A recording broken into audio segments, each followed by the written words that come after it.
vamos a hablar de este relato. La palabra del Señor dice de la siguiente manera: Saulo, respirando aún amenazas y muerte contra los discípulos del Señor, vino al sumo sacerdote y le pidió cartas para las sinagogas de Damasco, a fin de que se hallase algunos hombres o mujeres de este camino, los trajese presos a Jerusalén. Mas yendo por el camino, aconteció que al llegar cerca de Damasco, repentinamente le rodeó un resplandor de luz del cielo. Padre, te damos las gracias por tu misericordia. Pedimos, Señor, que puedas hablar al corazón de tu pueblo y que en esta noche podamos salir edificados a través de la preciosa palabra de Dios.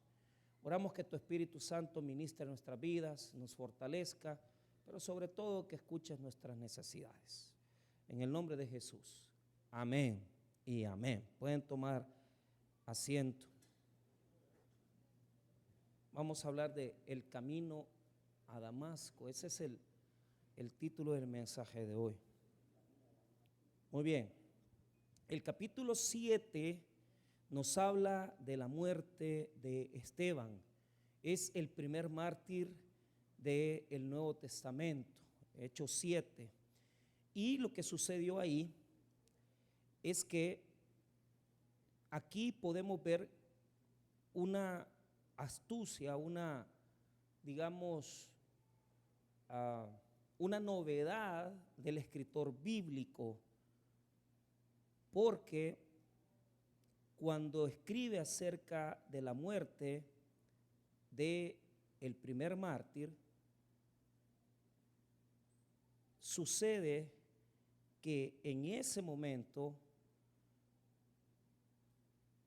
estaba presente Saulo. ¿Por qué Saulo?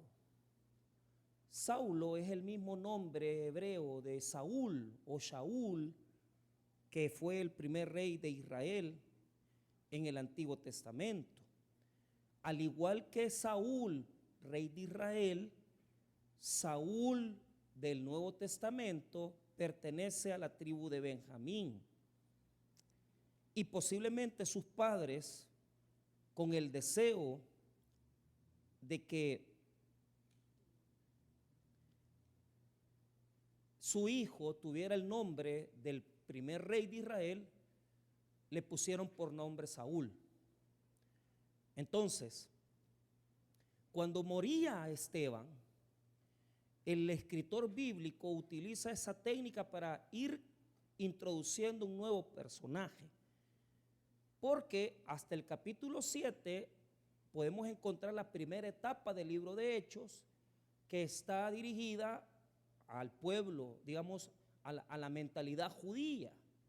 Pero ya cuando llegamos al 8, al 9, al 10, nos encontramos que comienza Dios a alcanzar gentiles, es decir, la gente que no pertenece a Israel. Entonces, con esa, digamos, con esa capacidad que el escritor Lucas tiene, nos introduce a Pablo, que conocemos nosotros como Pablo, ¿verdad? Pero sabemos que es Saúl en este momento. Y dice en el capítulo 7, verso 60, y puesto de rodillas, clamó a gran voz: Señor, no los tomes en cuenta este pecado. Y habiendo dicho esto, durmió, porque lo apedrearon. Ahora vea el 8:1, y Saulo consentía en su muerte. En aquel día hubo una gran persecución contra la iglesia que estaba en Jerusalén, y todos fueron esparcidos por las tierras de Judea y Samaria, salvo los apóstoles. Entonces, la muerte de Esteban va a provocar una dispersión. Entonces, en ese momento de la muerte de Esteban, Saúl ya estaba ahí. Saulo está presente en la muerte de este mártir. Pero lo que quiere Lucas es irnos introduciendo. ¿Por qué? Porque después del capítulo 10, Pablo o Saulo va a tomar un papel protagónico en la segunda parte del libro de Hechos. Entonces, esa es una técnica que el autor maneja para presentarnos al personaje de la segunda parte del libro de Hechos. Es decir, todo lo que implica de aquí en adelante tendrá que ver de suma importancia con la persona de Pablo como nosotros le conocemos. Ahora, así nos introduce al personaje, así nos introduce a Saúl, o Saulo, como usted le quiera decir, o Pablo, así nos lo introduce. Pero aquí hay una situación. En el capítulo 9 se da primeramente una presentación de este personaje, y lo que nos está diciendo es que Saulo estaba en la etapa de más furia, intolerancia y cólera en contra de los cristianos. Entonces, el capítulo 9 nos abre una perspectiva de cómo en este momento toda la vida de Saulo estaba llena de un celo religioso que lo hacía capturar cristianos, llevarlos ante las autoridades para que fueran presos y asesinados, como usted ya lo vio en el capítulo 7, como Esteban fue apedreado. Entonces, Pablo o Saulo es parte de esa maquinaria de persecución, de asesinos, que queriendo acallar al movimiento que ha nacido, que no nace como cristianismo, sino que se le conoce como los de el camino. Ellos quieren detener eso. ¿Por qué? Porque está un grupo de gente de la sinagoga que está siguiendo la religión judía, está yendo en el cristianismo. Es decir, el judaísmo se está debilitando y muchos se están convirtiendo del judaísmo a este movimiento.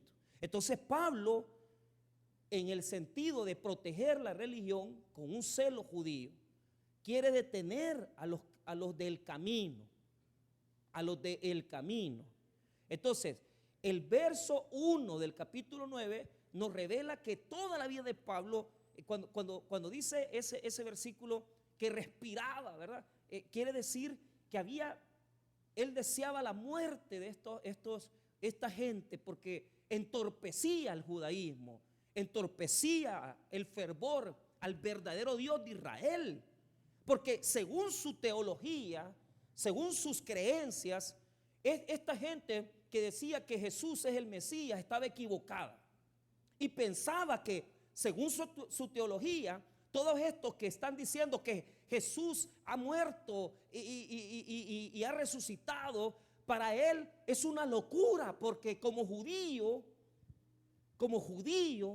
él no puede aceptar que alguien muera en una cruz, porque en el libro de Deuteronomio dice que es maldito aquel que muere en un madero.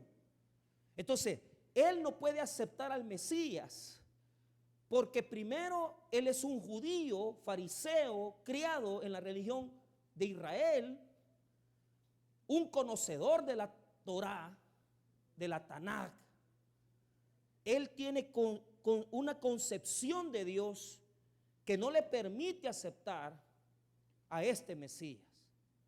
Por eso persigue a este movimiento, por eso persigue a los del camino. Vea lo que dice el 9:1, Saulo, respirando aún amenazas de muerte. Eso quiere decir que él estaba deseando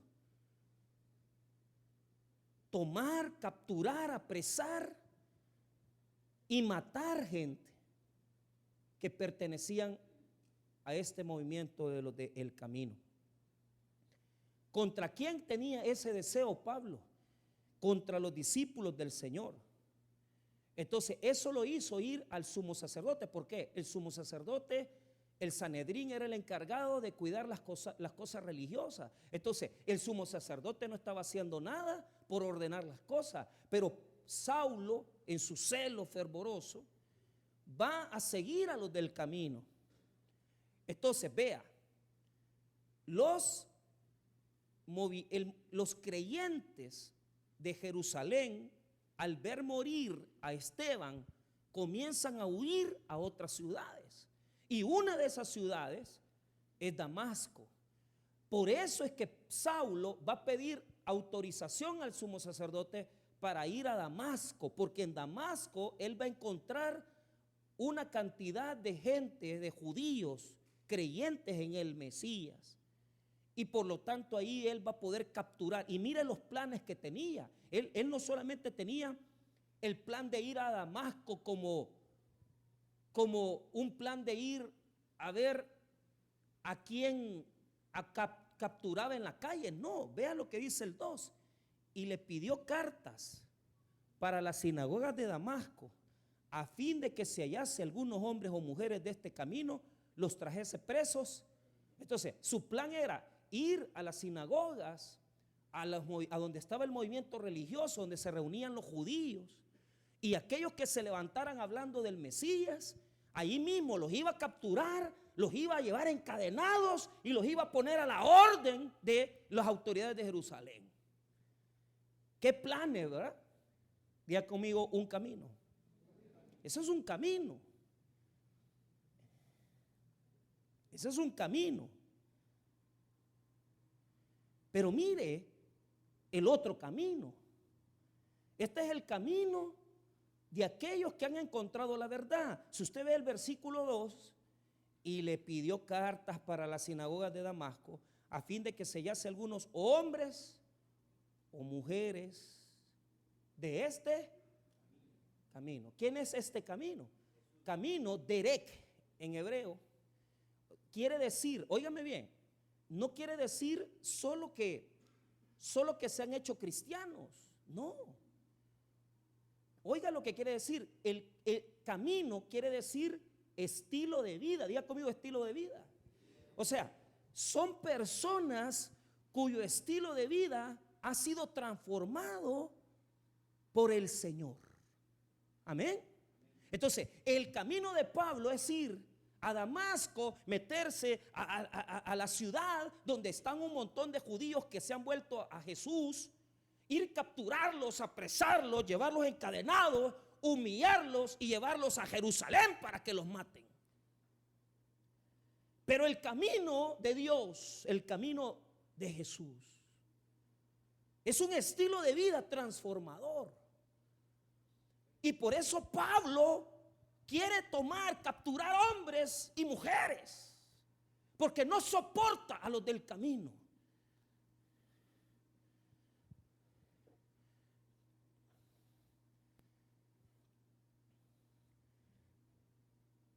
Pero en eso sucede algo sorprendente. Es que nuestro camino es una cosa. Pero hay una canción de Scorpion, a mí me gusta Scorpion, dice, when love and hate collide, dice, o sea, cuando el amor y el odio colisionan, chocan. Es que aquí los planes de Pablo chocan con algo o con alguien. Y es que esto es lo que el texto bíblico nos quiere presentar.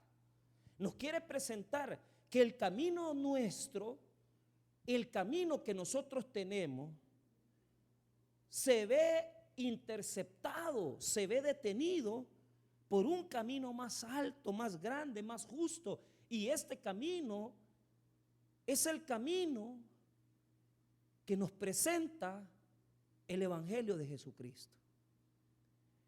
Puede ser que usted hoy vino porque dice, hoy me voy a reconciliar con Dios. O puede ser que usted vino con el pensamiento de que va a ir a escuchar un ratito la predicación y después usted quiere irse a su casa a dormir y estar tranquilo un día viernes por la noche. Ese es su camino. Tal vez usted está planeando un camino para el 2024 y usted dice, este año va a ser el más grande de mi vida, voy a poner un negocio, voy a graduarme de la universidad. Pero es que el camino de los hombres no es el camino de Dios.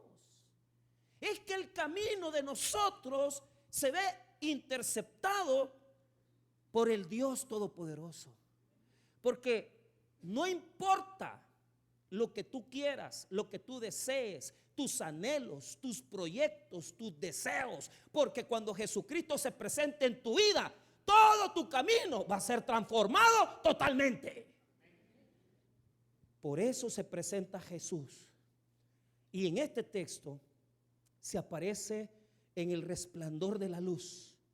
Jesús se manifiesta a Pablo, a Saúl, y se presenta con un resplandor. Si usted ve conmigo el verso 3, mas yendo por el camino, ¿a dónde? A Damasco. ¿Ah? Pero mira cómo nos presenta. Aconteció que al llegar cerca de, él pensaba que iba a entrar a Damasco y ¡ay! Aquí viene el gran conquistador. No podríamos decirlo así. La historia extrabíblica dice que cuando salían de Jerusalén, ellos salían, hermano, en caballos, como conquistadores, ¿verdad? Y ahí iba flamante el Saulo, un judío fariseo, criado en la cultura griega y la religión judía. Un hombre fuerte, tenaz, e iba con un séquito de hombres que le perseguían.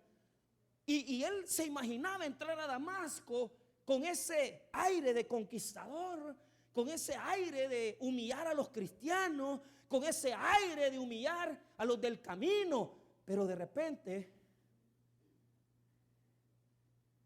y por eso el texto bíblico nos dice, mire lo que dice ahí, llegar cerca a, léalo en el verso 3, lean la Biblia, hermano. Mire, propóngase en el 2024 tener Biblia y leer la Biblia. No esté esperando que aquí los pastores le hagamos el trabajo a usted, lea la Biblia. Mire el verso 3, mas yendo por el camino, aconteció que al llegar cerca de, es decir, no había entrado a Damasco, estaba cerca de Damasco, aún no estaba dentro de la ciudad, porque así es Dios. Aquellos planes que nos propusimos, el Señor es especialista en intervenir en ellos. Y fíjese que Dios cambia planes y caminos virtuosos. Porque cuánto médico yo he conocido que ha dejado la profesión de medicina por convertirse al evangelio, es decir, ser pastor. Cuánto abogado. Es decir, Dios interviene en nuestras vidas. El mismo Martín Lutero se estaba preparando como abogado y en ese momento él hizo una promesa diciendo que si Dios lo defendía se iba a poner a estudiar y se haría sacerdote. Entonces él, en una situación crítica, prometió eso, dejó la abogacía y se metió a estudiar teología y el sacerdocio y se convirtió en el gran reformador quien es. ¿Sabe por qué?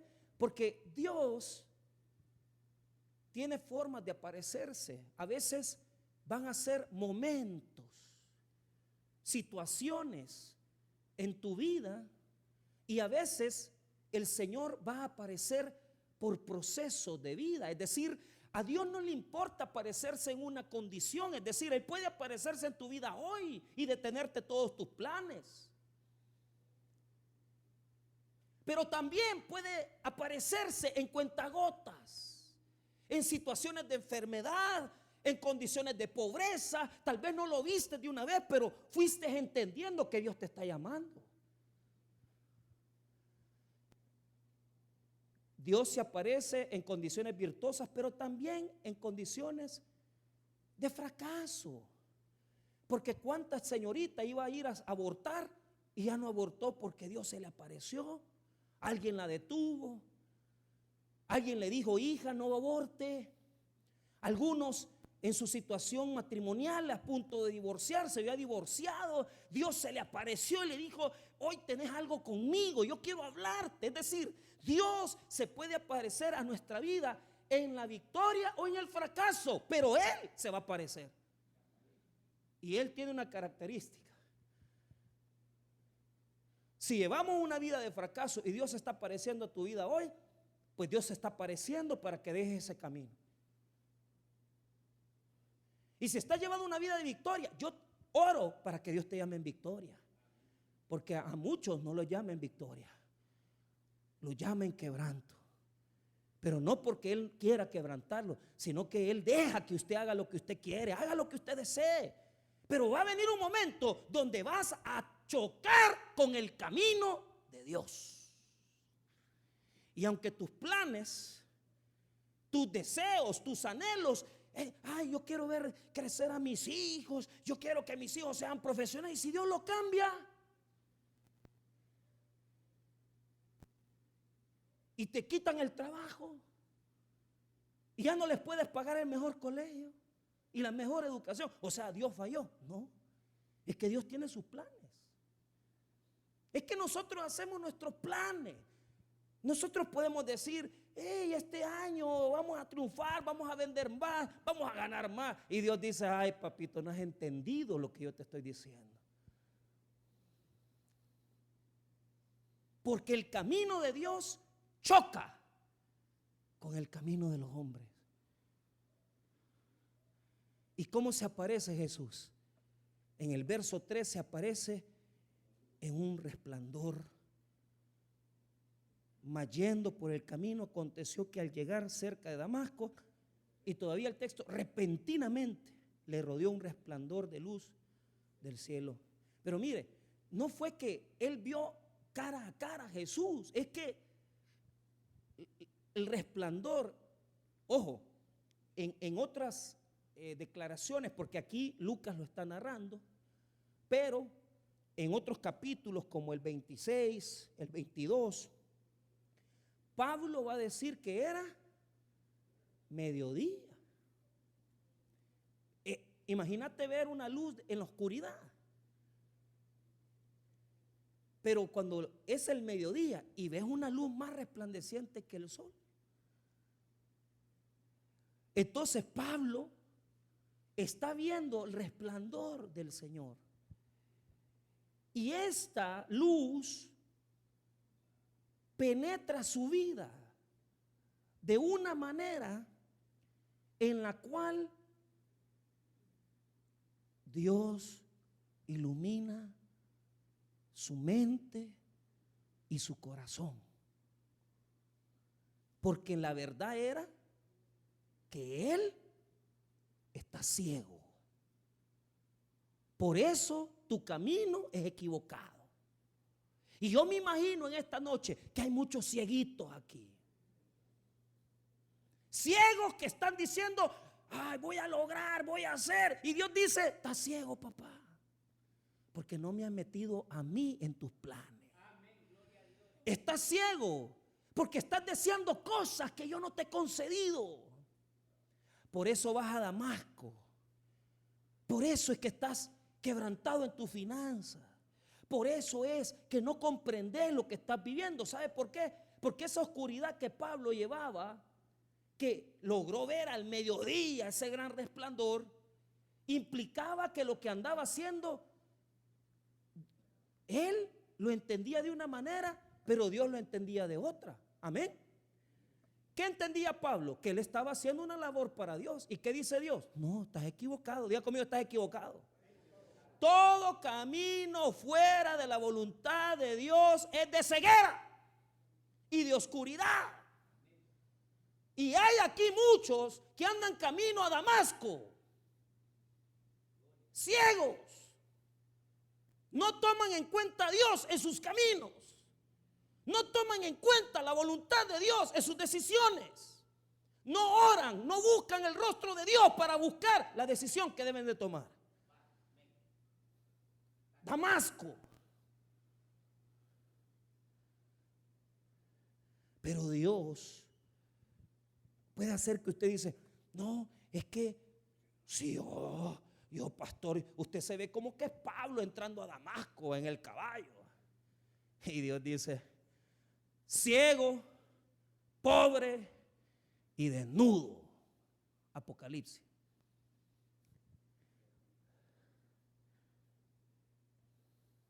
Es que a nosotros nos es fácil vernos de una manera. Yo puedo verme como un predicador del evangelio, pero cuando yo me veo a mí mismo ante Jesucristo, yo me veo así. Yo me veo que no tengo ningún mérito ante Jesús. Y me encanta verme así, porque el día que yo me vea como entrando a Damasco, como siendo, hay personas que, mujeres, yo soy una gran mujer, gran profesional, y Dios dice, mamita, te quiero dar luz, quiero iluminar tu vida. Hay hombres que se creen una gran cosa y que a saber qué piensan, ya tenés 45 años y no has hecho nada con tu vida. Porque no has querido servir al evangelio. Porque no has querido meterte a las cosas del Señor. Y Dios dice, es que vos te ves victorioso, pero ante mi luz tenemos que comenzar por algo. Yo soy santo, santo, santo, y tú eres un pecador que sin mí nada puede hacer. Comencemos por ahí, hermano. Porque si usted comienza a entrar a Damasco en el caballo, usted está perdido. Si usted cree que es un varón bellísimo, chulo, hermoso, que le salen las mujeres, mentira. Usted es un fracasado, mujeriego. Usted no es bonito. Lo que pasa es que el diablo se las pone. A mí me van a hablar ustedes de eso. Tengo 27 años de ser evangélico. Y el primero que me enseñó eso fue Sergio del Salvador. Me dijo un día, bien me acuerdo, ya Sergio del Salvador ya estaba sus 58 años. Ya tenía un poquito de canas. Y me decía, yo venía de Chalchuapa con él, cuando servíamos en el Taber de Chalchuapa, año 2005, imagínense. Y me decía, hermano Michael, otra mujer me ha salido. Ahí yo que termino de cantar, ahí se me llegan a poner. ¿Y qué le dicen? Que les gusto como canto, que me ven bien elegante, bien hermoso. Y yo pensando, como yo con mi mente mundana, este viejito, las ha de llevar a la casa, yo mi mente mundana, sin luz. Está como es que somos artificiosos, necios, que pensando que porque tenemos un cuerpecito bonito nos van a comprar o vamos a vender mejor, ¿verdad? ¿Y sabe qué me dijo Sergio de Salvador? No, hermano, me dijo, eso es el mero diablo que le pone las mujeres a uno para hacerlo caer, me dice.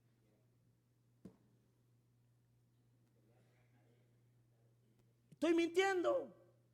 Estoy hablando cosas que no son de experiencia. Claro que estoy hablando con experiencia. ¿Sabe por qué?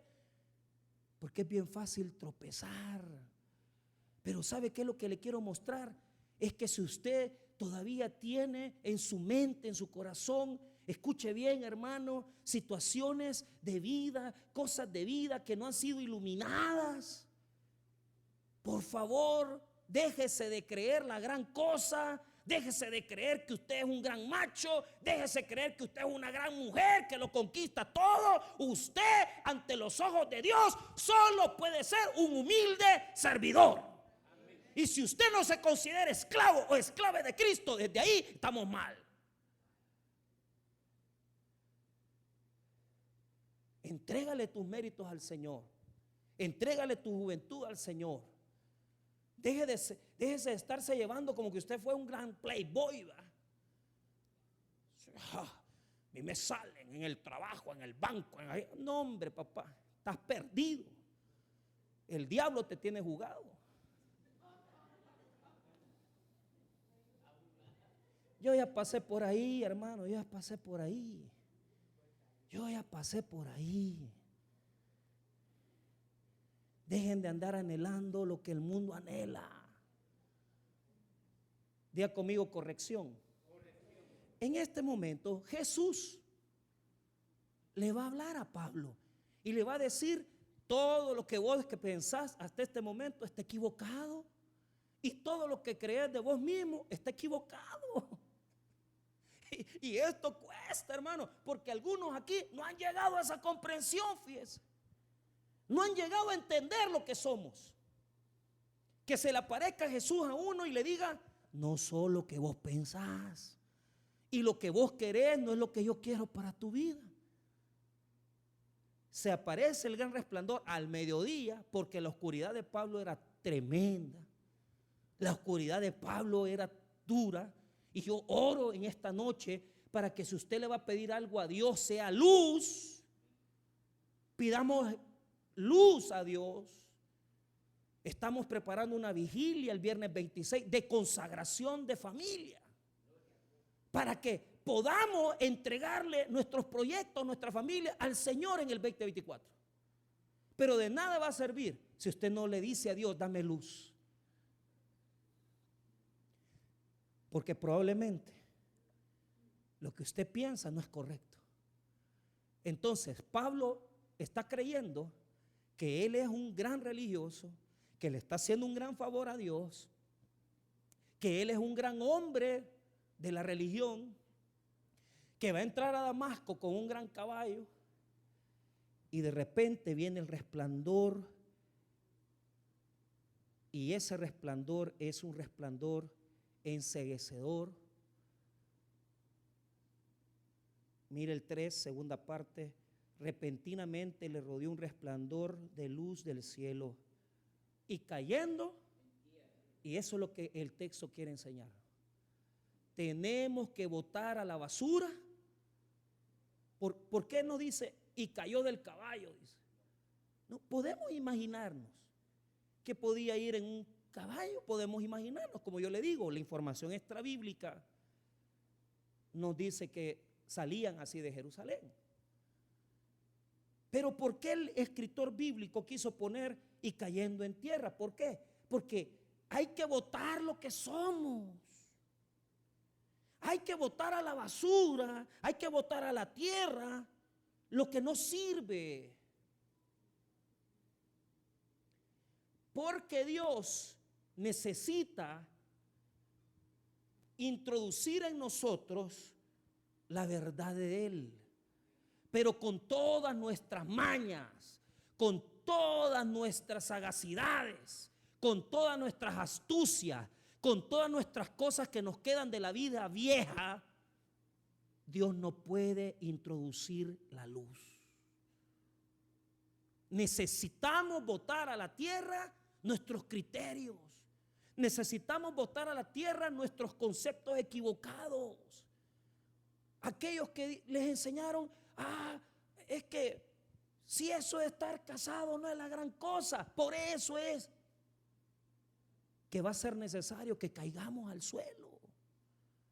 Porque a veces, si no dejas tirarlas, los conceptos y las cosas a la basura, vas a tener que caer tú. Vas a tener que caer tú. Y dígame usted, ¿quiénes aquí no hemos caído a la tierra?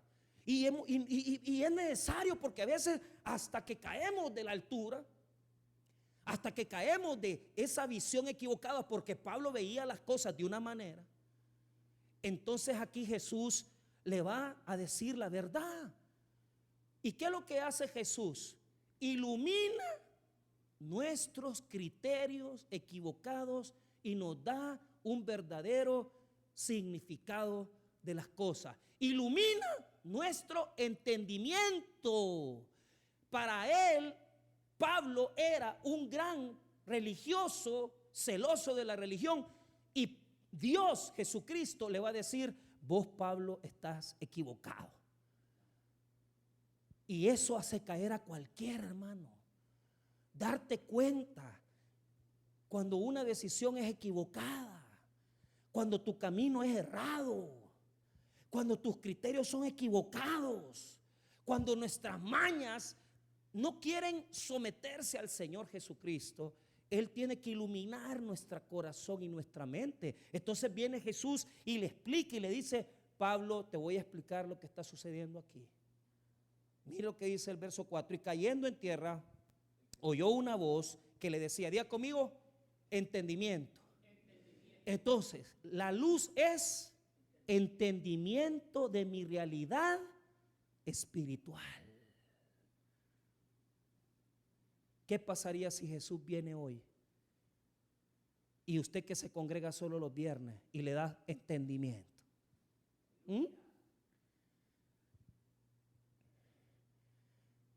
¿Qué pasaría si Jesús viene hoy y le dice y le da entendimiento a usted que viene a 3 cultos en la semana pero no vive lo que predica?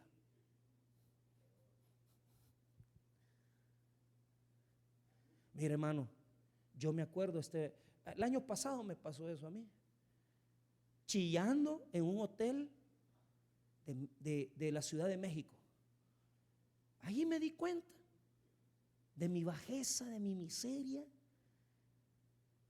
porque en estos 3 últimos años 2 veces me ha pasado eso. Y fíjese que hasta chillé ahí, dije, porque todavía hay basura dentro de mi vida, que cuando el evangelio le ilumina y me dice, mira, ahí tenés basurita, mira, ahí tenés escondidito una pacha de guaro, mira, ahí tenés escondidito un amante, ¿eh? Ahí tenés escondidito un amante, un amanto, ahí tenés escondida tu fornicación, ahí tenés escondida tu manipulación hipócrita, porque sos un mentiroso, estafador, farsante. Y cuando el Señor te habla así, te hace llorar, te hace tirarte al suelo y te dice, no, Señor, no quiero oír lo que soy, es que te tengo que decir lo que eres. Y muchas veces eso sucede cuando Dios te baja y te tira al suelo, y te toca pasar por un hospital, y te toca pasar por una crisis de vida, y te toca que te diga un doctor, creemos que usted tiene insuficiencia renal. Ay, papayito, ahí comenzás a oír la voz de Jesucristo. Y la voz de Jesús se vuelve luz en la oscuridad miserable que llevamos. Cuando te dice el Espíritu Santo, ya tenés 10 años de ser creyente y no has dejado de acostarte con las hermanas de la iglesia. Sos un farsante. Eso te hace chillar y te hace sentir como basura. A mí me ha pasado 2 veces. En los momentos en los que yo creía que era una gran cosa. Y Dios me ha dicho, no son nada ante mis ojos. Y todavía te falta mucho. Y yo me hago una pregunta. Si la luz de Jesús viniera en una voz a decirte lo que tienes escondido en tu corazón, que tú ya lo sabes, que tú ya lo conoces, porque yo no lo sé, Dios sí lo sabe. Entonces yo te hago una pregunta, ¿crees que no te haría de orar el Señor? Por eso es que esa alabanza, y perdóneme que lo diga, pero y no podría estar ante ti, escuchándote hablar, sin llorar como un niño. ¿Por qué? Porque cuando Jesús habla, nos confronta. Y la palabra de Dios nos purifica. Y la palabra de Dios nos limpia. Y la predicación saca las escorias y la basura de nuestro corazón. Yo te digo algo, hermano. No jugues con Dios en este año. Entregate verdaderamente. Comenzá a adorarle con sinceridad, a exaltarlo, a ponerlo en primer lugar en tu vida, porque Dios quiere bendecir a su pueblo. Pero solo va a bendecir a su pueblo fiel, que le ama, que lo busca, que lo exalta. Pablo, vos que crees que vas a entrar a Damasco con la gran gloria, Jesús tiene algo para ti. Mire el verso 4: y cayendo en tierra, oyó una voz que le decía: Saulo, Saulo. ¿Qué significa esas dos veces el nombre? Significa ternura, conocimiento, es decir, lo conoce. Jesús conoce a Pablo antes que él lo conociera a él, porque la salvación y el llamamiento son actos divinos, decretos que Dios estableció antes de la fundación del mundo. Y le dice: Saulo, Saulo, ¿por qué? Mira vos, Pablo, me andás siguiendo, me andás persiguiendo. ¿A quién andaba persiguiendo Pablo? A los discípulos de Jesús. ¿Qué le está revelando Jesús? Que el tocar a un miembro de la iglesia es tocarlo a él. Amén. Diga conmigo: verdad espiritual. ¿Qué le está revelando Jesús? Su verdadera realidad. Pablo, vos no sos el gran perseguidor de la iglesia. Perdón, vos no sos el conquistador del judaísmo. Vos sos un miserable que le quiere hacer daño a mi cuerpo. Y ahí Pablo se le abre el entendimiento. ¿Y qué he hecho? Es que esa es la luz. Cuando usted se da cuenta del camino equivocado que ha llevado, cuando usted se da cuenta que la forma que usted pensaba no es la correcta, cuando usted pensaba que acostándose con una persona iba a lograr algo, y Dios le dice: eso no es así, vos aprendiste eso porque eras un inconverso, pero yo te digo que eso no es correcto. Cuando usted pensaba que porque usted tenía una belleza, porque usted era un caballero, una señorita bonito, bonita, y usted pensaba que esas personas eran verdaderamente gente que le amaba. Eso no es amor. Amor es estar con alguien toda la vida. Pero usted lo entendió mal. Pero es necesario que lo boten al suelo, que lo hagan comer el polvo, para que la luz entre a su mente y su corazón y usted se pueda entender y decir: soy un miserable. Eso es lo que hizo Jesús con Pablo. No, papito, usted no es una gran cosita. Usted me está siguiendo a mí y usted es un asesino. Pero como Dios es misericordioso, Jesucristo tiene planes para este asesino. Y eso es lo que nos tiene que en esta noche motivar. Porque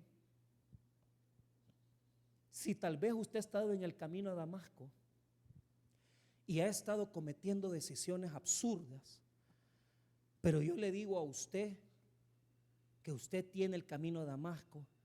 Jesús tiene misericordia para los que se arrepienten de sus caminos. Y si vos vas camino a Damasco, Dios te va a interceptar, Jesucristo te va a detener y te va a demostrar que tus caminos son equivocados, que tus caminos son tropezaderos para otros, que tus caminos son torpes, que tus caminos no son buenos, que los caminos del mundo, lo que la gente dice: ay, conquistar un título universitario, conseguir dinero y llegar a ser prominente. Está bien, pero sin Cristo no somos nada. Yo no quiero el camino que el mundo me ofrece. Yo quiero el camino que Jesús me dicta. Y si tu camino es equivocado, déjate guiar por Jesús, que te dice: estás mal, no es ahí. Y le dice a Pablo: ¿por qué me persigues? Y le enseña la realidad de su vida. Mira el versículo número 5. Él dijo: ¿quién eres, Señor? Claro, él ya sabía, con quién se había metido. Y le dijo: yo soy Jesús, a quien tú persigues. Dura cosa te es dar coces contra el aguijón. Amén. ¿Qué es dar coces contra el aguijón? El aguijón es la puya con la que se hace caminar a los bueyes, a los burros. Es que estarlos puyando. Camina, camina. ¿Y qué es lo que hace una persona cuando va camino a Damasco? Patalea, rebuzna. No me das, no me puyes. Pero ¿qué es lo que pasa? Cuando tú te quieres defender del aguijón, tú mismo te hieres. El que camina en contra de los caminos de Dios se hiere a sí mismo. ¿Cuántos aquí se han estado hiriendo ellos solos? ¿Cuántos aquí han estado desangrándose por estar caminando en contra de Jesucristo? ¿Cuántos aquí creyendo que están haciendo sus planes de vida?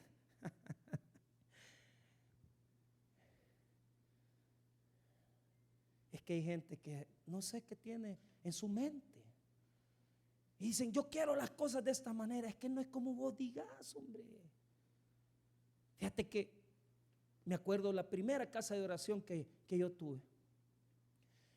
Y los hermanos no estaban casados por la iglesia. Y siempre me dijeron: hermano Michael, usted nos va a casar. Yo no era pastor, ni me habían ordenado. Y yo sí les decía, porque yo tenía 19 años. Y ella tenía la idea que cuando se casara iban a estar en una gran parroquia, ¿verdad? Ahí, cuando era católica.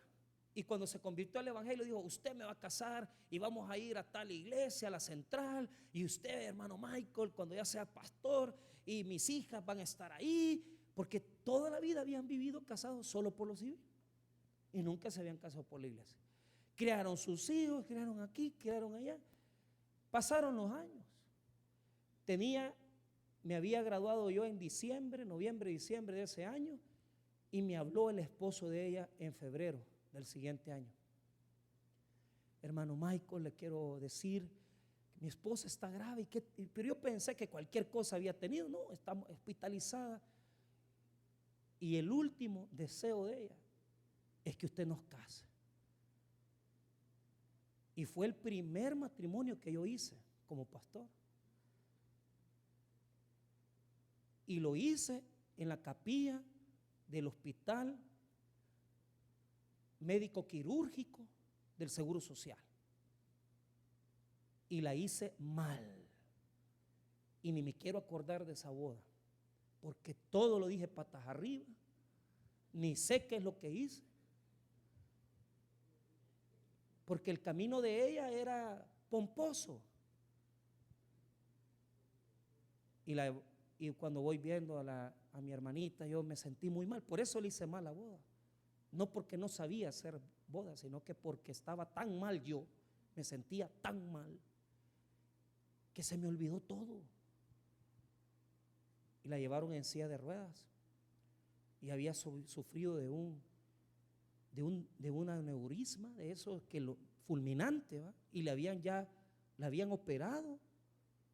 Y me la llevan con aquella cosa aquí, ¿verdad? Con esa cirugía.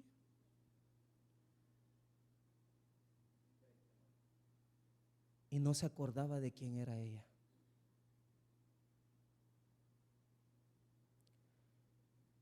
Es que el camino de Damasco engaña, ilusiona. Pero cuando ya vemos la voluntad de Dios y decimos: no, hombre, no importa, hombre, yo me caso aquí, es que el problema es obedecer. Y eso es lo que la gente no quiere. Y a veces obedecemos a Dios hasta cosas pequeñitas y humildes, pero sabemos que es obediencia y Dios nos bendice el triple, el cuádruple, porque sabemos que estamos obedeciendo a Dios y sabemos la realidad espiritual en la que estamos viviendo. Por lo tanto, el camino de Damasco es la ilusión que nos hemos creado, pero el camino de Jesús es el que Él nos muestra. ¿Por qué razón? Porque ¿cómo pensó Pablo entrar a Damasco? Él pensó que iba a entrar en el caballo, ¿eh? Y mire cómo quedó. Versículo número 6 y 7. Él temblando y temeroso dijo: Señor, ¿qué quieres que yo haga? Y el Señor le dijo: levántate y entra en la ciudad y se te dirá lo que debes hacer. Ahora, vea lo que dice el versículo número 8. Entonces Saulo se levantó de tierra y abriendo los ojos no veía a nadie, así que llevándole por la mano le metieron en... Estaba ciego, representaba su ceguera anterior. Pero mire qué interesante, ¿cómo lo llevaban a Pablo? Véngase, papito, aquí. Es que usted no es un gran victorioso conquistador, usted es alguien que sin mí no es nada. ¿Ah? Y hay personas que hasta que no la lleven así, no van a entender, hasta que no le digan: papito, venga, porque usted es un ciego. Hasta que te humillan, reconoces lo que Dios te estaba queriendo decir. Y fue tan duro que aquel que llevaba la gran conquista, como que era un niñito.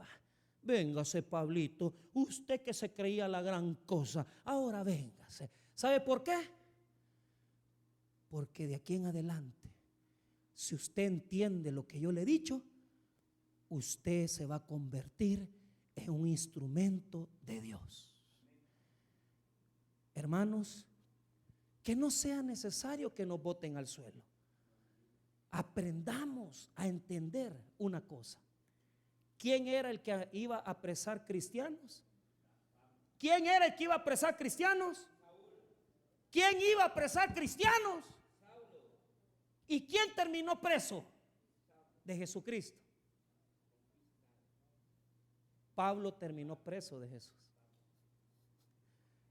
Deje de andarse llevando que usted va a conquistar el mundo, porque Jesús lo único que quiere es conquistar su corazón.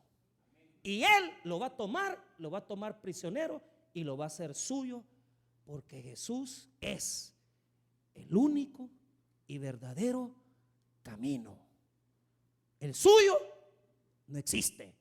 Solo el camino de Jesús es el que está preparado para nosotros. Vamos a orar, hermanos. Padre, te damos gracias por tu palabra.